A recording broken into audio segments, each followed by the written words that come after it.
show you guys how to break concrete with a jackhammer. You could use a big one, 60 pound, or even an electric one. This is the key. Show it closer here. You do points.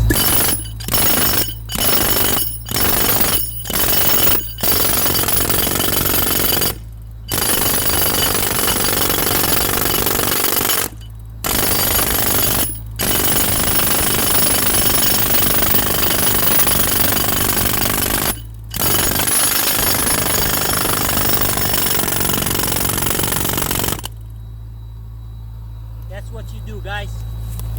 And then you cut it in small pieces so you don't break your back. And then you use the jackhammer to pry.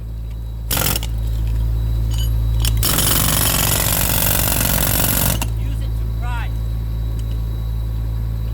Alright? And then come here. As you break and you lose the pressure. Okay?